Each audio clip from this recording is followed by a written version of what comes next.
Morning बच्चों। आज का हमारा टॉपिक चल रहा है लोकतांत्रिक व्यवस्था का संकट चैप्टर से।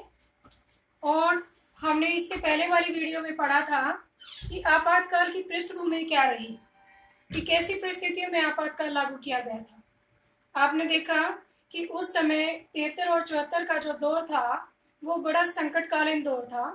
उसमें जगह जगह पर हड़तालें हो रही थी, धरने हो रहे थे, लोगों में कांग्रेस शासन के प्रति काफी रोष था, क्योंकि कांग्रेस सरकार ने, इंदिरा सरकार ने जो वादे किए थे गरीबी हटाओ का, वो वादे कहीं भी पूरे होते नजर नहीं आ रहे थे। तो चारों तरफ रोष था। दूसरी तरफ जब इंदिरा गांधी ने जब 1971 का इलेक्शन लड़ा था रायबरेली से, तो उनके इस चुनाव को राजनारायण, जो उनके विपक्षी थे, समाजवादी पार्टी से थे, जो उनके विरोध में चुनाव लड़ रहे थे, उन्होंने इलाहाबाद हाई कोर्ट में याचिका दायर की और उस वजह से वो इंदिरा गांधी हाई कोर्ट में हार गई और इलाहाबाद हाई कोर्ट ने निर्णय दिया कि इंदिरा गांधी का चुनाव रद्द करना पड़ेगा। तो इन परिस्थितियों में इंदिरा गांधी ने सुप्रीम कोर्ट में अपनी याचिका डाल दी और कुछ टाइम के लिए ये सब स्टे हो गया। 24 जून को 1975 को इसका निर्णय आने वाला था, लेकिन ये स्टे हो गया। और दूसरी तरफ जो जेपी नारायण जी थे, वो बिहार आंदोलन की अगुवाई कर रहे थे।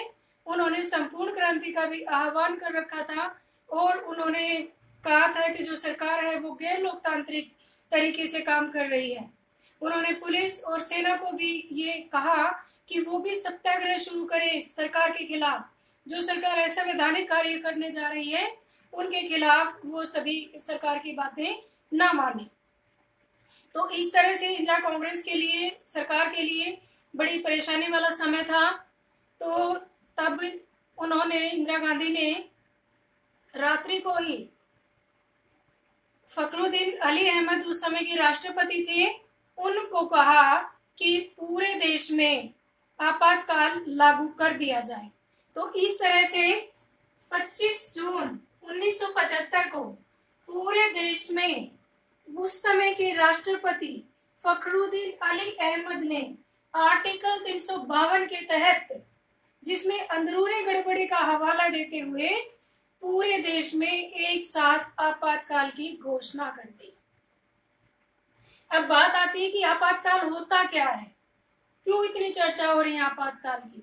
इंग्लिश में हम इसे इमरजेंसी कहते हैं और आपने अपनी 11th क्लास में पढ़ा भी होगा राष्ट्रपति की आपातकालीन शक्तियां। 3 आर्टिकल मैंने आपको पढ़ाए थे 11th क्लास में। तो जो आर्टिकल 352 था उसके तहत आपातकाल लागू किया था। आपातकाल क्या होता है? जब आपातकाल लागू हो जाता है तो ऐसी स्थिति में जो शक्तियों का बंटवारा है उसको संघीय ढांचा निष्प्रभावी हो जाता है। शक्तियों के बंटवारे का जो संघीय ढांचा होता है वो निष्प्रभावी हो जाता है। सारी शक्तियां केंद्र सरकार के हाथ में आ जाती हैं और सामान्य लोकतांत्रिक राजनीति के कामकाज नहीं किए जाते हैं। मौलिक अधिकारों तक को निरस्त कर दिया जाता है। ये होता है आपातकाल, जिसमें सभी शक्तियां एक केंद्रीकृत हो जाती है, केंद्र सरकार के हाथों में आ जाती है। लोगों को किसी भी प्रकार की कोई छूट नहीं दी जाती। ये मान लीजिए एक तरह से कि लोकतांत्रिक ढांचा कंडम हो जाता है आपातकाल की स्थिति में। अब बात आती है कि जब आपातकाल लगा तो क्या क्या किया गया, क्या क्या परिणाम निकले उसके। सबसे पहले जैसे ही आपातकाल की घोषणा हुई आधी रात को 25 जून को, तो उस समय ही उन्होंने ऑर्डर दे दिए गए बिजली अधिकारी को कि जो बड़े बड़े अखबार हैं उनकी बिजली काट दी जाए। और 26 जून 1975 की रात्रि को 2 बजे बड़े बड़े अखबारों की बिजली काट दी गई थी। इंडियन एक्सप्रेस और जो स्टेट्समैन न्यूज़पेपर थे उनके ऊपर बहुत ज्यादा बंदिश लगा दी गई थी और उन्होंने जिन जिन कार्यों के ऊपर, बातों के ऊपर, जिन जिन खबरों के ऊपर पाबंदी लगी थी उस जगह को उन्होंने खाली छोड़ के छापना शुरू कर दिया था। 3 दिन तक प्रेस को कोई बिजली नहीं दी गई। इस दौरान सेंसरशिप कानून लागू कर दिया गया। प्रेस सेंसरशिप ये होता है कि कोई भी खबर छापने से पहले किसी भी न्यूज़पेपर को या रेडियो को सरकार की अनुमति लेनी पड़ती है कि यह खबर छापे या ना छापे। इसका मतलब अभिव्यक्ति की स्वतंत्रता को काफी हद तक लिमिट कर दिया जाता है। ये होती है सेंसरशिप। और कई पत्रिकाएं जैसे कि मेन स्ट्रीम और सेमिनार जैसी पत्रिकाओं ने तो अपना कामकाज बंद ही कर दिया और कार्टूनों के माध्यम से लोगों को आपातकाल की स्थिति के बारे में थोड़ा बहुत अवगत कराया गया।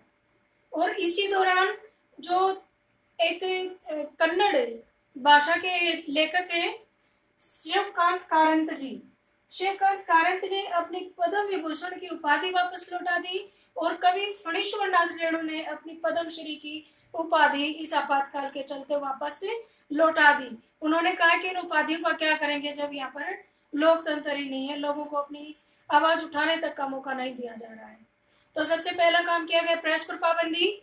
दूसरा इसमें किया गया आम लोगों पर अत्याचार। अगर हम तुर्कमेन गेट का मामला लें दिल्ली में, तो वहां की जो झुग्गी बस्ती थी उन झुग्गी बस्तियों को उखाड़ करके फेंक दिया गया और उन लोगों के लिए जो उस बस्ती में रहते थे कोई इंतजाम नहीं किया गया। उन्हें बेघर करके उन्हें दिल्ली से बाहर निकाल दिया गया।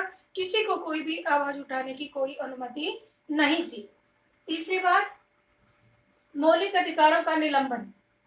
आपातकाल के दौरान लोगों के यहाँ तक कि जीवन का और स्वतंत्रता का मौलिक अधिकार भी छीन लिया गया और बंदी प्रत्यक्षीकरण के माध्यम से कई उच्च न्यायालयों ने कहा कि बंदी प्रत्यक्षीकरण की याचिका को दायर कर सकते हैं।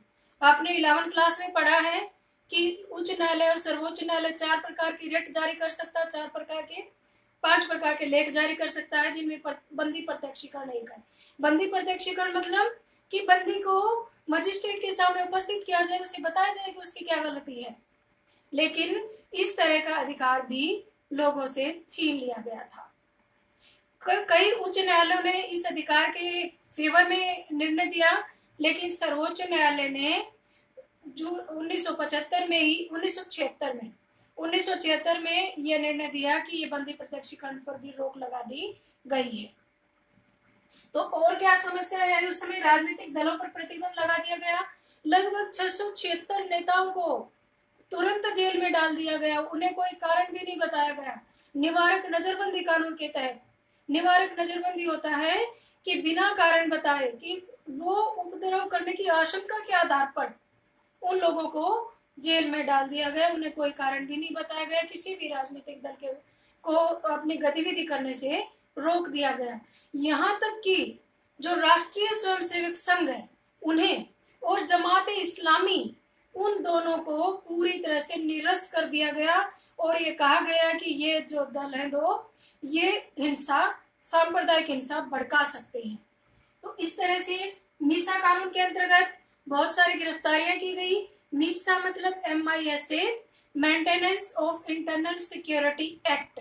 इस एक्ट के तहत भी बहुत सारी गिरफ्तारियां इस आधार पर की गई कि वो गड़बड़ी की आशंका के आधार पर की गई थी। आगे बात आती है हड़ताल और प्रदर्शनों पर प्रतिबंध लगा दिया गया, पूरी तरह से बैन कर दिए गए थे ये।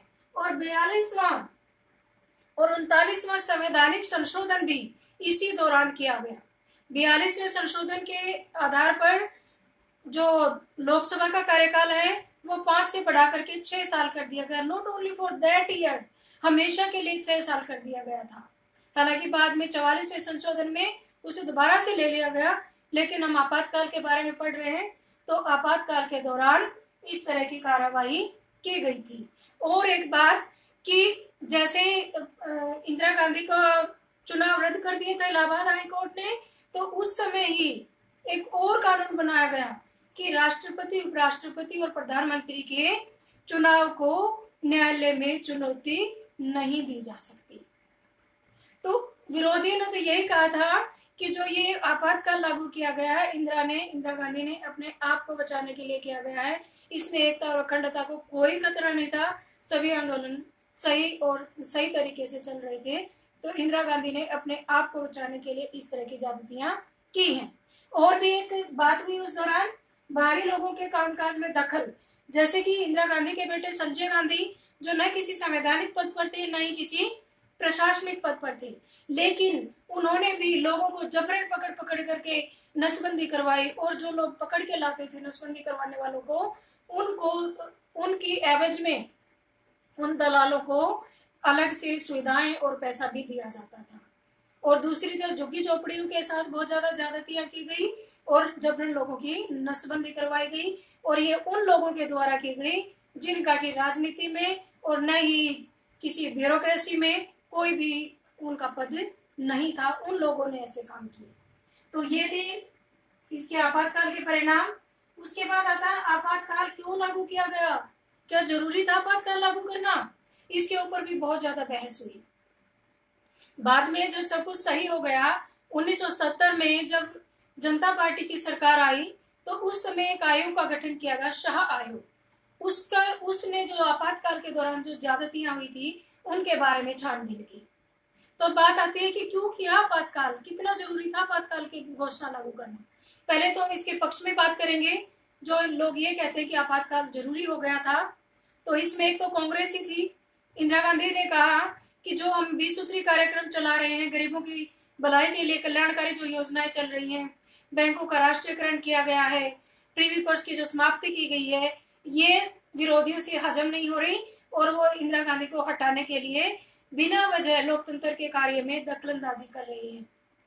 तो इंदिरा गांधी ने कहा कि कुछ विनाशकारी ताकतें हैं जो बिना वजह सरकार को बदनाम कर रही हैं, जो सरकार के कल्याणकारी कार्यों के रास्ते में रोड अटका रही हैं और जो अंदरूनी गड़बड़ी पैदा कर रही हैं, उनसे बचने के लिए आपातकाल लागू करना जरूरी हो गया था, इसलिए आपातकाल लागू किया गया। ये इंदिरा गांधी सरकार के विचार थे। दूसरी तरफ जो इंदिरा गांधी सरकार के साथ में जो गठबंधन में थी सीपीआई, उस दौरान सीपीआई ने भी आपातकाल की व्यवस्था का समर्थन किया था। सीपीआई ने कहा, सीपीआई मतलब कम्युनिस्ट पार्टी ने कहा कि अंतर्राष्ट्रीय स्तर का ध्यान आकर्षित करने के लिए ये सब किया जा रहा है। दूसरी बात उन्होंने कहा कि जो जयप्रकाश नारायण जी जो आंदोलन कर रहे हैं, संपूर्ण क्रांति जो कर रहे हैं, पूरे देश में जो क्रांति कर रहे हैं, जो सेना और पुलिस को भड़का रहे हैं असहयोग आंदोलन चलाने के लिए, सत्याग्रह चलाने के लिए, उनका मेन मकसद इंदिरा गांधी को हटाना है। और वो मध्यम वर्ग जो कि इंदिरा गांधी से काफी नाराज है, उस मध्यम वर्ग के साथ ही आंदोलन कर रहे हैं। तो इससे साफ साफ पता चलता है कि जो ये मंशा है आंदोलन करने की, वो इंदिरा गांधी के खिलाफ है, राष्ट्र की एकता के खिलाफ है। तो इस तरह से आपातकाल लागू करवाना जरूरी हो गया था। हालांकि सीपीआई ने इस बात के ऊपर बाद में माफी भी मांगी थी। अंडरस्टैंड? तो ये तो वो लोग बताए मैंने जो आपातकाल को जरूरी मानते थे। अब कुछ लोग, बहुत सारे लोग ऐसे भी थे जो कहते थे कि आपातकाल जरूरी नहीं था। उन्होंने क्या क्या तर्क दिए? पहली बात तो उन्होंने कही कि जो सरकार में, जो देश में आंदोलन चल रहे थे, वो बिल्कुल अहिंसक थे और लोकतंत्र में हड़तालें और प्रदर्शन करने का लोगों को पूरा हक होता है। जब लोग दुखी होते हैं तो वो सरकार के पास सबका ध्यान आकर्षित करने के लिए इस तरह के कार्यक्रम चला सकते हैं। ठीक है।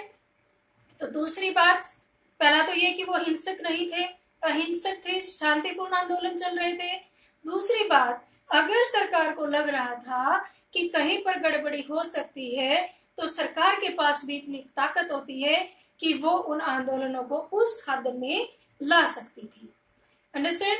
तीसरी बात यह है कि अगर ऐसी कोई बात होती, दिक्कत होती अंदरूनी गड़बड़ी की, या देश को कोई संकट होता, तो गृह मंत्रालय भी की जिम्मेवारी होती है अंदरूनी शांति कायम रखना। लेकिन गृह मंत्रालय ने तो कभी इस तरह की समस्या को उजागर नहीं किया था।